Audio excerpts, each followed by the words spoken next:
justement, pour aborder cette question substantielle, nous recevons sur notre plateau le directeur général de la CNPS, la Caisse nationale de prévoyance sociale, Bernard Ndomi. Bonsoir, monsieur le directeur. Bonsoir. Alors, l'âge de la retraite, nous l'avons vu tout à l'heure, passe de 55 à 60 ans pour les travailleurs du public. C'est l'aboutissement d'une lutte que vous avez menée depuis quelques années. Je voudrais d'abord dire que c'est les travailleurs du privé. D'accord. Du privé, bien évidemment. Et je pense que c'est l'aboutissement d'un long processus, pas d'un combat, d'un processus dont les vainqueurs sont d'abord les autorités de tutelle, qui n'ont pas ménagé d'efforts pour que ce test aboutisse. Ensuite, je pense aux partenaires sociaux, aux travailleurs et aux employeurs. Je pense également aux dirigeants, au conseil d'administration, la direction générale, et bien évidemment à tout le personnel de la CNPS qui, chaque fois en remettant l'ouvrage sur le métier, a permis au gouvernement de prendre ces tests qui sont donc l'aboutissement d'un processus. Mais que représente justement cet aboutissement pour vous? Mais pour moi, c'est magique. Parce que, en fait, nous attendons cette décision depuis plus de 6 ans. Et 6 ans, vous savez, 6 ans dans la vie d'une entreprise, c'est peu mais c'est beaucoup. Parce que l'entreprise peut connaître des difficultés. Et là, maintenant, nous sommes comme dans un éclairci. Nous pouvons regarder l'horizon avec beaucoup plus de sérénité. Nous voulons savoir justement le pourquoi de cette attente. Pourquoi vous vous attendiez cette décision? Oui, vous savez, dans le système de la prévoyance sociale, c'est un système qui est géré et c'est sur le long terme. Et généralement, le principe, c'est que ce sont les actifs qui cotisent pour les non-actifs. Et pour qu'un système tienne, il faut que vous ayez au moins 5 actifs pour un non-actif.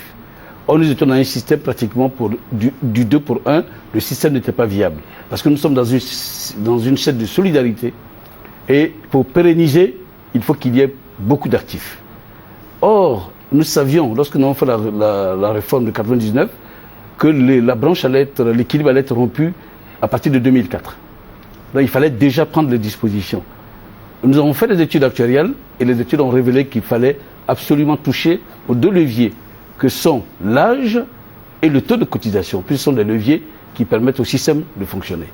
Avec la mesure que nous venons de prendre, que le gouvernement vient de prendre, nous gardons l'équilibre pour au moins 15 années. Ce qui nous laisse une marche pour souffler. Est-ce que cette mesure de recul de l'âge de la retraite de 55 à 60 ans pour les travailleurs du privé ne constitue pas un frein, un obstacle pour l'embauche des jeunes? Non, je crois que c'est à tort qu'on le dit. Parce qu'il y a une politique qui est menée par le gouvernement pour l'emploi des jeunes. Et cette politique est volontariste. Le président l'a dit à plusieurs reprises. Il s'agit de faire en sorte que dans les travaux à haute intensité de main-d'œuvre, dans les marchés qui s'ouvrent, nous ayons la place des jeunes.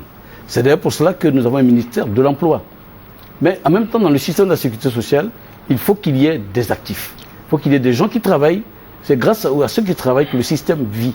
Parce que nous sommes dans une chaîne de solidarité, comme je l'ai dit. Mais seulement c'est dans la cohésion. Cette politique, elle est menée par la cohésion. Et comme c'est le même gouvernement, justement, le gouvernement fera en sorte que justement la politique de l'emploi qui est menée permette au système de fonctionner sans nuire à l'emploi de ces jeunes, justement. D'accord.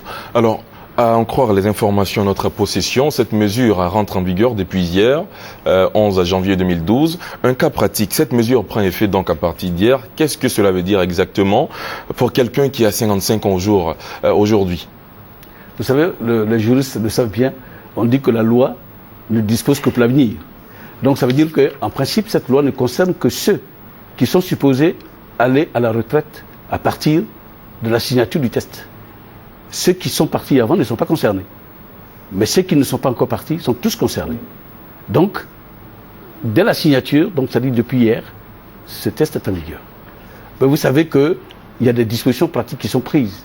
Mais nous n'avions pas, nous avons permis aux employeurs de prendre quelques dispositions. Parce que nous avons demandé à la CGCI, qui est le syndicat des employeurs, d'informer les employeurs que le test était sur le bureau du gouvernement et qu'à tout moment, il pouvait être pris.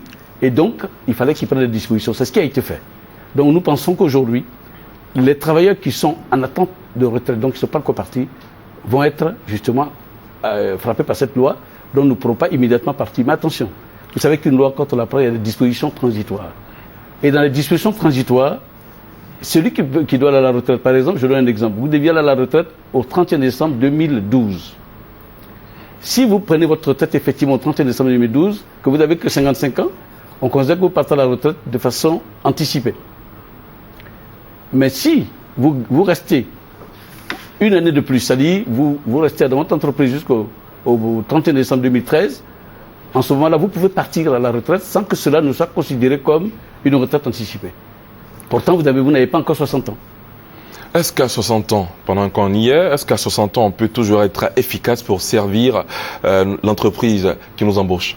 Vous savez, on parle aujourd'hui de plus en plus de l'expérience des seniors. Et vous savez, est-ce que vous connaissez des gens qui sont proches de vous et vous ne savez même pas qu'ils ont plus de 60 ans.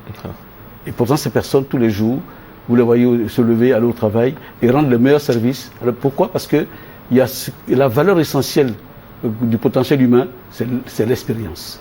Et l'expérience n'a pas de prix. D'accord. Alors, monsieur le directeur, est-ce que la mesure du recul de l'âge de la retraite concerne toutes les catégories sociales? Concerne toutes les catégories de travailleurs. De travailleurs, oui. Du secteur privé. Du secteur privé. Depuis l'ouvrier au cadre supérieur. Ils sont tous concernés. Puisque quand on parle de travailleurs au sens du Code du travail, le Code du travail ne fait pas de distinguo entre les catégories de travailleurs. Donc ce sont tous les travailleurs qui sont concernés par cette nouvelle disposition. Avant de vous laisser partir, un autre sujet d'actualité abordé avec vous, l'augmentation du taux de cotisation sociale qui passe de 8% à 12% pour 2012 et à partir de l'année prochaine, il passe à 14%. Alors, à quoi répond cette mesure? D'abord, je voudrais dire que quand on fait du benchmarking, on se rend compte que ce taux est le taux le plus faible de la sous-région, de toutes les caisses de sous-région. Il y a longtemps qu'il y a des pays qui sont passés à 14% depuis des années et qui vont passer bientôt à 20% pour certains. Donc, je vous ai dit tout à l'heure que quand on prend dans la sécurité sociale, quand on prend des mesures pour équilibrer une branche, il y a les deux leviers, l'âge et la cotisation. Et nous nous sommes rendus compte que nous, avec ce taux de cotisation, nous maintenons l'équilibre du régime pendant au moins 15 bonnes années. Monsieur le directeur, merci d'être passé sur ce plateau pour répondre à nos questions.